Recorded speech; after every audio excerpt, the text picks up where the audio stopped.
안녕하세요. 오늘의 데일리 뉴스레터에 오신 것을 환영합니다. 1. 이집트의 슈퍼 프로젝트. 2. 중국 건설 참사. 3. 한국의 화려한 컴백. 한번 진실을 알아봅시다. 이집트 수도 재건 프로젝트는 이집트 신도시 프로젝트로 불리며 현재의 수도인 카이로를 대체할 새로운 수도를 구축하는 대규모 프로젝트입니다. 이 프로젝트는 2015년에 시작되었으며 현대적이고 지속 가능하며 편리한 도시를 구축하고 선진 기반 시설을 마련하기 위한 이집트 정부의 노력입니다. 이 프로젝트는 카이로의 인구 및 교통 압력을 완화하고 새로운 일자리 기회를 창출하며 시민들의 생활 환경을 개선하고 투자를 유치하기 위한 목표를 가지고 있습니다. 이 프로젝트는 주요 정치, 행정, 상업, 사무 건물, 교통 기반 시설 및 새로운 주거 지역의 건설을 포함하고 있으며 또한 정보기술 및 친환경 기술을 통합하여 지속 가능하고 현대적인 발전을 보장하고자 합니다. 이집트의 현대판 파라오 프로젝트, 행정수도를 뿌리째 통째로 옮기는 초대형 사업을 중국에 맡겼다가 최근 난리가 나버렸습니다. 중국 건설사들이 도시 전체를 엉망으로 지어놓더니 심각한 하자가 생기자 보수공사도 해주지 않은 채 돈만 요구하고 있어 이집트 국가 전체가 파산 위기에 내몰렸습니다. 자, 그런데 놀랍게도 제대로 화가 난 이집트가 중국과 계약을 모두 파기해버리더니 한국의 신행정수도 전체를 맡기자 기적 같은 변화가 일어났는데요. 1억 명이 넘는 이집트인들은 한국에 열광하며 일제히 코리아, 코리아를 외치는 놀라운 상황이 만들어졌습니다. 도대체 한국이 이집트에서 얼마나 대단한 기적을 만들어낸 것인지. 세계 4대 문명이라 하면 황하 문명, 인더스 문명, 메소포타미아 문명, 그리고 이집트 문명이 있습니다. 페르시아 왕조에 정복당하면서 순수 이집트계 왕조와 문명이 억압되고 사라졌다가 알렉산더 대왕이 정복하면서 다시 부활시키고 알렉산더 대왕 사후 프톨레마이오스가 이어서 파라오라 칭하면서 로마 시대까지 이어집니다. 나일강 위주로 발달한 고대 이집트 문명은 당시 전 세계를 발칵 뒤집을 만큼 믿기지 않는 수준으로 앞서갔습니다. 4대 고대 문명 중에서 이집트 문명은 다른 문명들에 비해 여전히 미스터리한 눈으로 보는 이들이 많은 듯하며 이 때문에 관련된 서적이나 영화 등도 수없이 많습니다. 인류가 목격한 가장 번영한 문명인 이집트 문명은 역사상 가장 존경받고 신화적인 문화의 하나였습니다. 최근 이집트가 최고의 전성기였던 당시의 이집트로 다시 만들기 위해 초대형 프로젝트를 발표했습니다. 인도네시아의 신행정수도보다 스케일이 훨씬 더 큽니다. 이집트 수도 카이로에서 동쪽으로 약 45km 떨어진 사막지대에 이집트가 대통령궁과 정부 부처는 물론 국회와 외교공관, 뉴욕 맨해튼에 맞먹는 초고층 건물들을 대규모 짓기로 하는 파격적인 발표를 했습니다.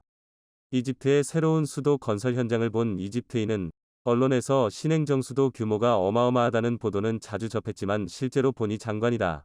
완공되면 이집트 전체에 큰 변화가 있을 것 같다. 라고 말했습니다. 이집트의 신행정수도 건설은 대도시 과밀화 부작용에서 탈피하려는 목적에서 시작됐습니다. 현재 이집트 인구 1억 명 가운데 2천만 명이 카이로에 삽니다. 얼핏 보면 한국과 큰 차이가 없는 과밀화 수준으로도 보입니다. 하지만 현지에서 직접 체감하는 부작용은 상상 이상입니다. 우선 도로상 하수도 공원 등 기본 인프라가 제대로 갖춰져 있지 않습니다. 이로 인한 교통체증, 대기오염, 주거시설 부족 등 부작용이 점점 심각해지고 있습니다. 기존 건물은 대부분 개보수를 엄두도 못 낼 정도로 낡았습니다. 거친 모래바람에 원래 색깔을 알아볼 수 없을 정도로 누렇게 발해서 도시 전체 분위기도 우중충합니다. 이 와중에 주인 없이 카이로 거리를 돌아다니는 수많은 개들은 그야말로 공포영화 속에 있는 듯한 느낌을 줄 정도입니다. 많은 주민들은 완전히 새로운 도시를 만들지 않으면 늙고 병든 카이로를 개선할 수 없다. NAC 같은 신도시가 꼭 필요하다. 라고 입을 모읍니다. 이를 잘 알고 있는 압둘 파타흐 시시 이집트 대통령은 2015년 NAC 프로젝트를 발표했습니다. 특히 그는 NAC 건설에 무려 450억 달러, 약 54조 원을 투자하겠다고 밝혔습니다.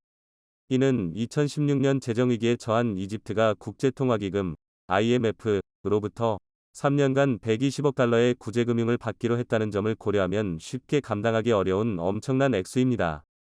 현지 언론이 건국 이후 최대 국책사업이라고 보도하는 이유입니다.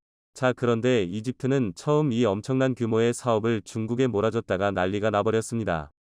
2016년 당시 중국이 이집트의 신행정수도 건설 계획에 22조 원 규모를 투자하는 내용의 계약을 체결했다고 이집트 일간 아라오람이 4일 보도했습니다. 이번 계약서는 이집트 주택부와 투자부 장관이 사인했으며 중국 기업은 2단계에서 57km 이상의 부지를 관리 개발할 것이라고 아라흐라몬 전했습니다.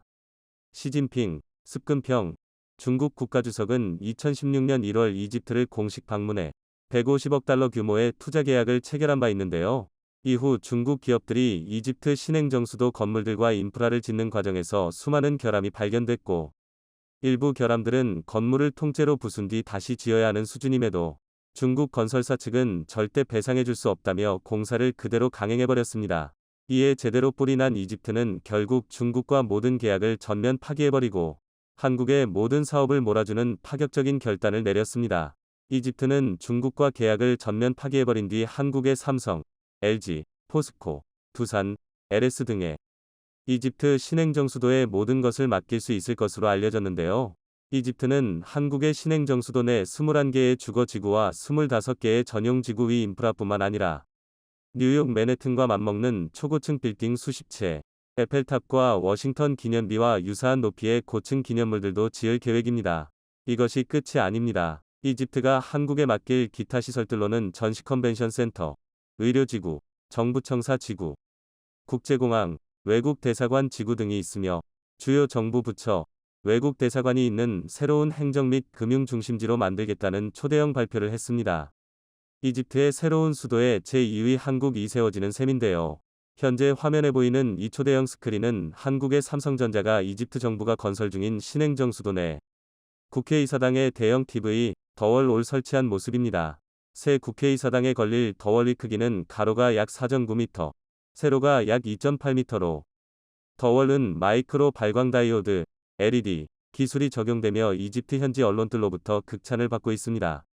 이렇게 한국이 이집트 신행정 수도의 빌딩, 인프라, 의료시설, 국제공항 건설뿐만 아니라 건물 내부의 모든 핵심 IT 장치들까지 모두 한국이 짓게 된 것입니다.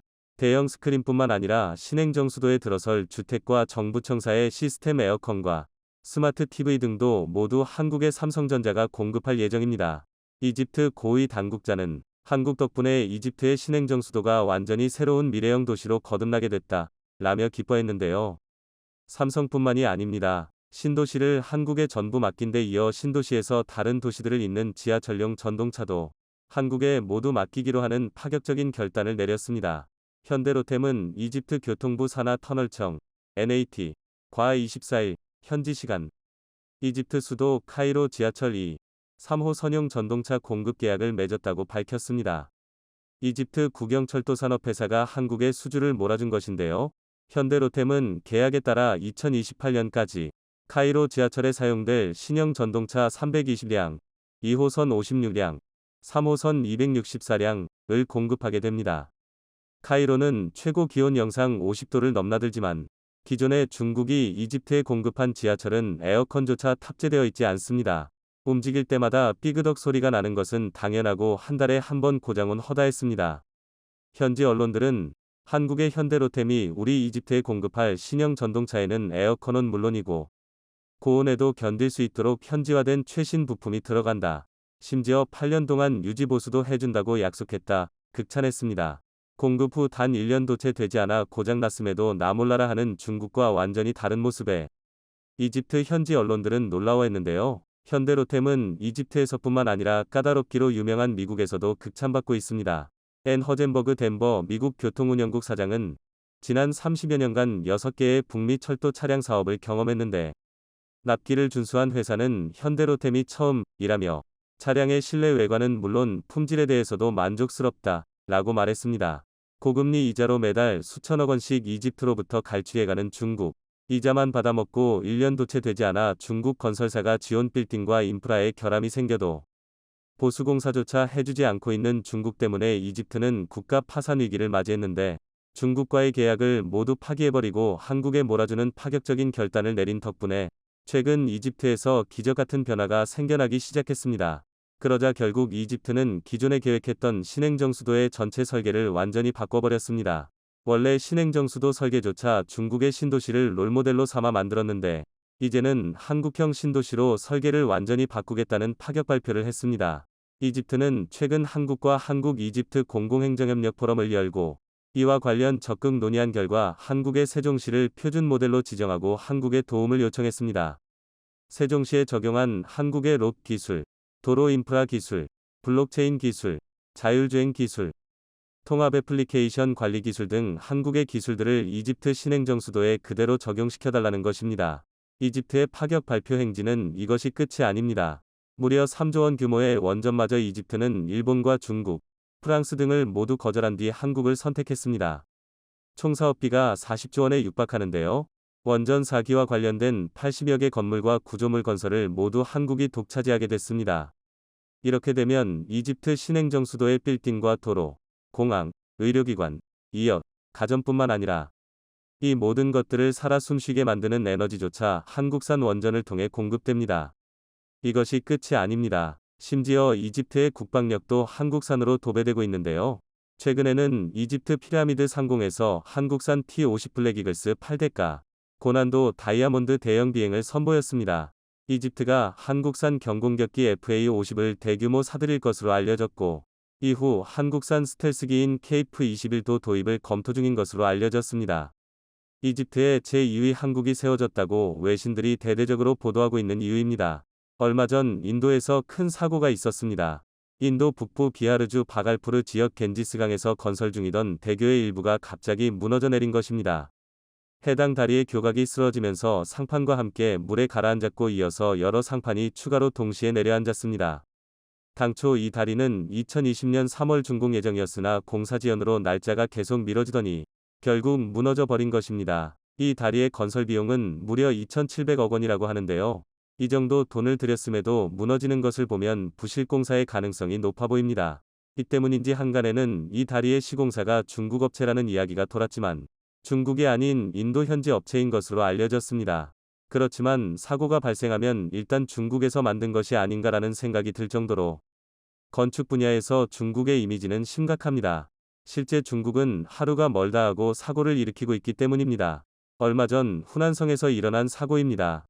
30층 넘는 고층 건물의 외벽에서 갑자기 잔해가 떨어져 지나던 시민들이 다치고 주차돼 있던 택시에 유리창이 깨졌으며 오토바이도 파손됐습니다. 30층도 넘는 고층 건물에서 이런 잔해가 떨어졌으니 그 충격은 가히 폭탄급이었습니다. 당국은 건물의 안전도를 집중 점검할 방침이라고 하지만 점검한다고 애초에 부실 공사가 가려질 리 없습니다. 이처럼 부실 공사에 질려버린 인도는 최근 한국과 다양한 산업 분야에서 협력을 진행하고 있습니다.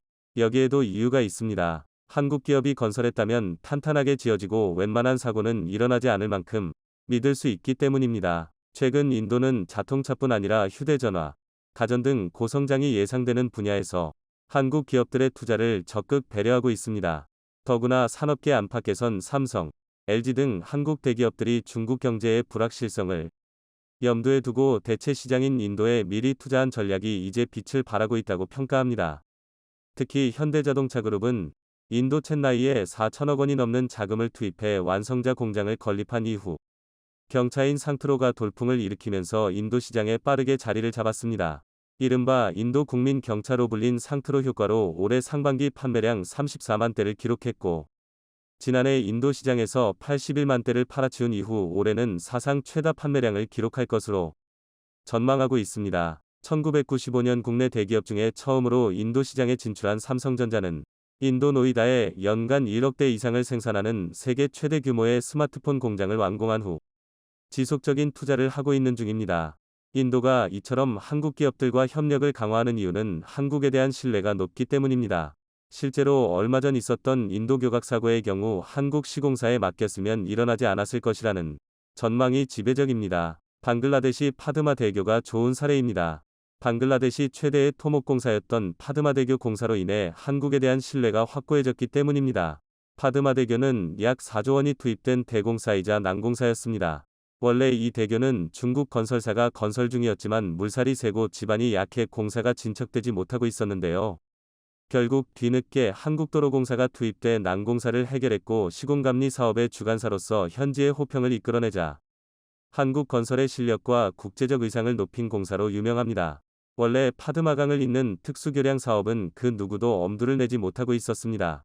방글라데시 국토의 특성상 대부분 모래 지역인데다가 지하 100m 이상을 파내려가도 지지해줄 만한 파마드대교 건설을 맡고 있던 중국 업체는 이 난공사를 헤쳐나갈 기술력이 없었습니다.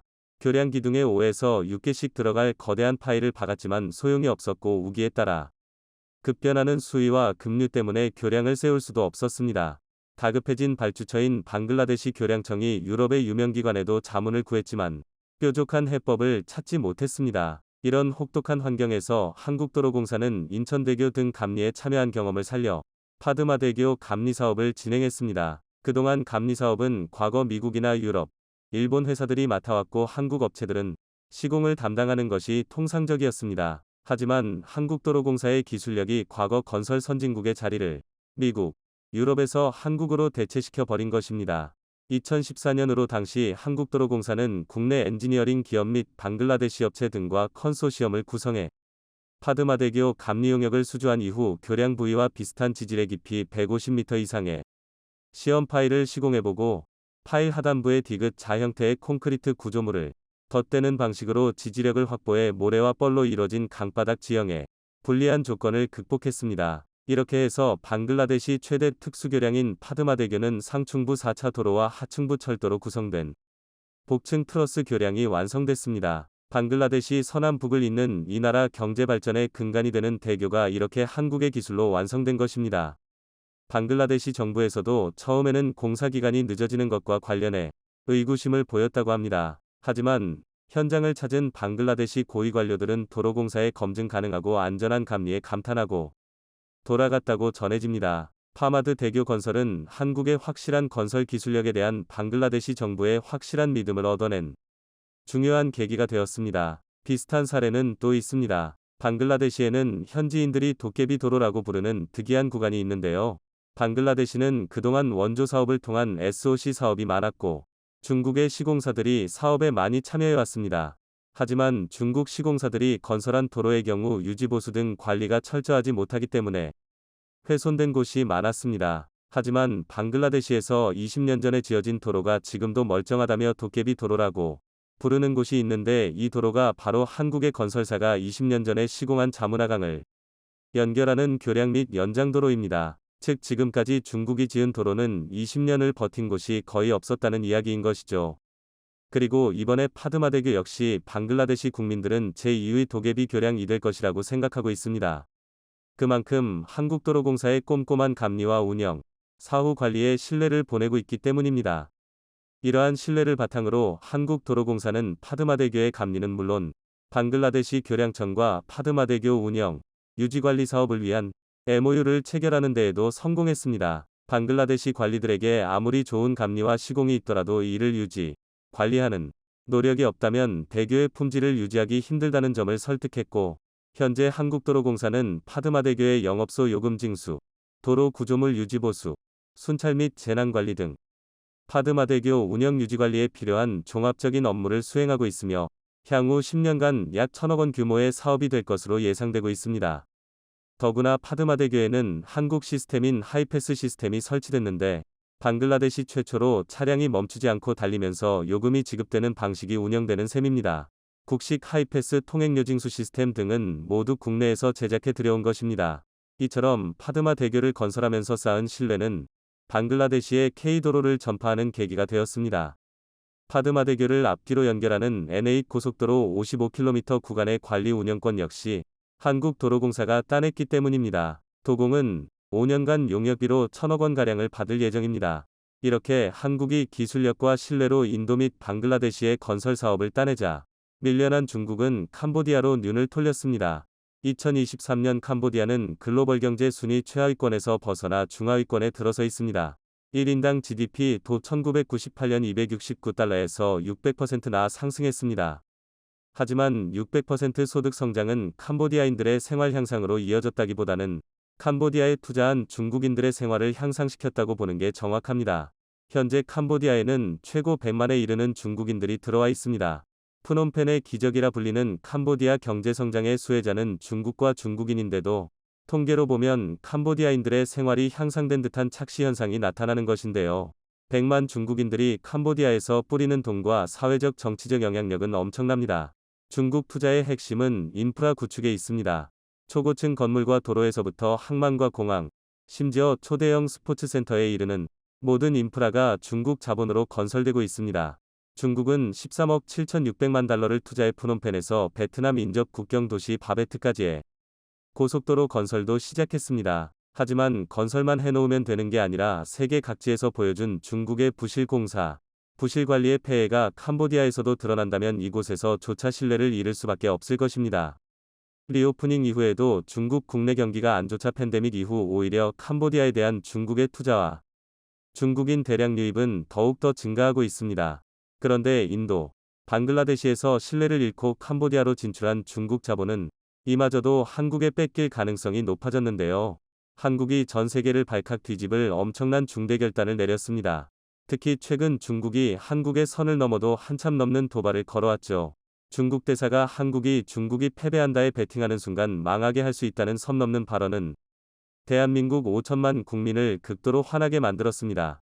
자, 그런데 한국이 중국을 완전히 쑥대밭으로 만들어 놓을 엄청난 한방을 발표뿐만 아니라 즉각 시행해버리자 중국이 난리가 나버렸습니다. 한국의 너무나도 강력한 반격에 시진핑이 한국에 파격적인 제안을 해온 것으로 전해졌는데요. 외신들은 한국이 대반전을 만들어 초대박이 난 상황이라 대대적으로 보도하기 시작했습니다. 도대체 얼마나 대단한 반전이 만들어졌길래 이렇게까지 난리가 난 것인지 미국과 중국이 한국을 가지고 완전히 놀고 있습니다. 바이든은 한국을 향해 미국에 반하는 베팅은 좋지 않다 라며 강하게 압박했고 중국도 주한 중국 대사를 통해 한국이 중국에 반하는 베팅을 하는 순간 중국의 대규모 보복으로 한국을 쑥대밭으로 만들어 놓을 것이라 겁박했습니다. 싱 대사는 지난 8일 이재명 더불어민주당 대표를 만난 자리에서 일각에서는 미국이 승리하고 중국이 패배할 것이라는 데 베팅을 하고 있다면서 단언할 수 있는 것은 현재 중국의 패배에 베팅하는 이들이 나중에 반드시 후회한다는 점이라고 말했습니다. 바이든 대통령의 표현을 따라 한 듯한 싱 대사의 발언은 미국과의 경쟁에서 승리할 수 있다는 자신감의 표현이자 한국의 탈중국화 호름에 대한 경고의 메시지입니다. 싱 중국 대사는 이재명 대표가 자신의 편에 서줄 것이라 생각하고 직접 찾아갔지만 대반전이 일어났습니다. 이재명 대표는 싱하이밍 중국 대사의 무례한 발언을 들은 뒤 곧장 기자들에게 이렇게 말했습니다. 중국 정부의 이러한 태도들은 마땅치도 않다. 그러면서 한국의 경제 발전을 위해 중국을 완전히 배제할 수 없기 때문에 경제적으로는 협력하면서도 이러한 중국의 잘못된 정치적 공세에 대해서는 누구보다 강력하게 대처할 것이라 선포했습니다. 이재명 대표의 이러한 강력한 반격에 중국은 난리가 났습니다. 수억 명에 달하는 중국 네티즌들은 싱하이밍 중국 대사가 한국을 잘못 건드렸다가 아무것도 얻지 못하고 국제적으로 대망신만 당했다며 중국 정부를 강하게 비난하기 시작했습니다. 이번 사건을 계기고 중국 정부에 대한 중국 국민들의 비난이 급격히 악화되자 시진핑은 너무나 충격적인 일을 벌이기 시작했습니다. 인터넷 통제와 처벌을 대폭 강화한 중국이 근거리 무선 파일 공유 서비스인 에어드롭과 블루투스 실명제 도입에 나섰습니다. 중국을 욕하고 한국을 칭찬하는 중국인들을 잡아내 처벌하기 위한 것으로 보입니다. 이 규정은 무선 네트워크 서비스 이용자의 신원정보 등록을 의무화했으며 불법 정보를 게시, 전송하거나 분량 정보의 생산, 복제, 배포하는 것을 금지했습니다. 그런데 중국 정부가 규정한 불법 정보나 불량 정보에 대한 설명이 없었습니다. 즉 중국 정부가 마음에 들지 않으면 모두 삭제해버리고 반복적으로 한국 또는 미국을 찬양하고 중국을 깎아내리거나 하는 내용을 다른 사람에게 전송하거나 인터넷에 게시하면 처벌할 수 있다는 것입니다. 그러면서 중국에서 SNS와 인터넷 플랫폼을 제공하는 모든 사업자는 중국의 관련 자료와 데이터를 모두 제공하도록 강제했습니다. 즉 중국이 14억 중국인들의 사상검열을 본격적으로 시작한 것이고 특히 한국과 미국의 호의적인 생각을 가진 중국인들을 모두 색출하여 처벌할 것이라는 충격적인 일입니다. 소름 끼칠 정도로 무서운데요. 작년 10월 시진핑 국가주석의 사면임을 확정한 제20차 공산당 전국대표대회, 당대회를 앞두고 상하이에서 이를 비판하는 사람들이 아이폰의 에어드롭을 이용해 시 주석을 반대하는 이미지를 유포한 바 있습니다. 한 달 뒤인 작년 11월 애플은 에어드롭 기능의 최신 버전을 업데이트하면서 모든 사람에게 정보를 배포하는 서비스 시간을 10분으로 제한했습니다. 주변의 부특정 다수에게 파일을 보내려는 이용자는 10분 동안만 파일 전송이 가능하고 10분이 지나면 주변 사람들이 그 파일을 받을 수 없게 한 것입니다. 이를 두고 중국 당국의 압력이 작용한 것 아니냐는 관측이 나왔는데요. 이번에는 한국과 미국에 대해 호의적인 발언을 한 중국인들을 모두 색출해내기 위해 대대적인 검열 작업을 시작한 것입니다. 이지용 계명대 교수는 우리나라 사이버 공간은 이미 중공에 잠식당한 상태다. 중공은 인터넷 카페, 그 중에서도 특히 맘카페 운영에 대대적으로 개입하고 있는데 많을 때는 4천만 명, 보통 때는 3천만 명을 아르바이트 형식으로 댓글 작업에 동원한다. 이걸로 생계를 이어가는 사람만 1,500만 명 정도 라며 이렇게 대규모로 투입되다 보니 온갖 가짜뉴스와 가짜정보가 판치고 우리가 대응하기에는 역부족이라는 충격적인 내용을 밝혔습니다. 중국 정부가 중국도 모자라 이제는 한국에까지 이렇게 댓글 부대를 동원해 한국에서 가짜뉴스를 대대적으로 퍼뜨리고 있었던 것입니다. 자, 그런데 대반전이 일어났습니다. 중국이 이렇게 갑자기 아이폰의 에어드롭까지 금지하며 역사상 가장 강력한 검열을 시작하자 글로벌 최고의 기업들이 중국을 한방에 손젓해버리더니 한국에 모두 옮겨버리는 파격적인 결단을 내렸습니다. 올 들어 5월까지 외국인 직접 투자 FDI 신고액이 지난해 같은 기간에 비해 약 40% 급증해 역대 최대인 것으로 집계됐습니다. 중국이 한국의 대대적인 보복과 사상검열을 시작한 직후에 발생한 일이라 외신들은 기사 제목을 한국을 잘못 건드린 중국, 중국이 한국을 건드린 최후 등으로 대대적으로 보도하고 있습니다.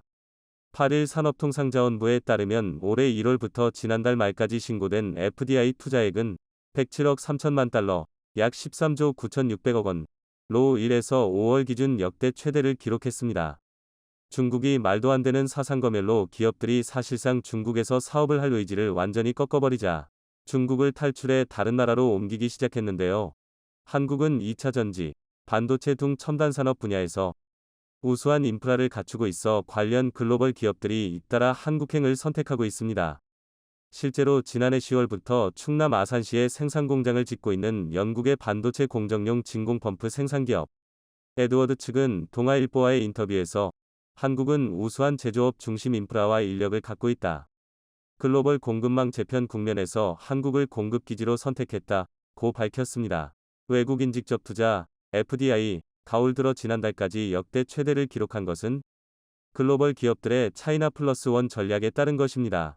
차이나 플러스 원은 글로벌 컨설팅 기업 커니의 2021년 보고서에 등장하는 용어로 중국 진출 기업들이 대중 리스크를 줄이기 위해 다른 아시아 국가에 추가로 생산기지를 두는 걸 말합니다. 당초 글로벌 기업들은 신종 코로나 바이러스 감염증 코로나19 확산 당시 중국이 국경을 봉쇄한 제로 코로나 국면을 돌파하기 위해 이런 전략을 택했습니다. 그런데 최근에는 첨단 산업에서 미국의 중국 견제가 강화되면서 공급망 리스크를 분산하기 위해 중국 이외의 시장을 모색하고 있습니다. 사실상 중국을 꾀하면서도 세계 최대 시장인 중국을 완전히 포기하기 힘든 기업들이 한국으로 몰려오는 것입니다. 김태형 KOTRA 인베스트 코리아 대표는 미국의 대중 견제로 첨단 산업 분야에서 세계적 수준의 제조 기술을 가진 한국의 매력도가 높아지고 있다고 말했습니다. 한국이 차이나 플러스 원 수혜국으로 부상하는 건 중국 시장과 지리적으로 가까운 데다 첨단 산업에서 우수한 인프라를 갖췄기 때문입니다.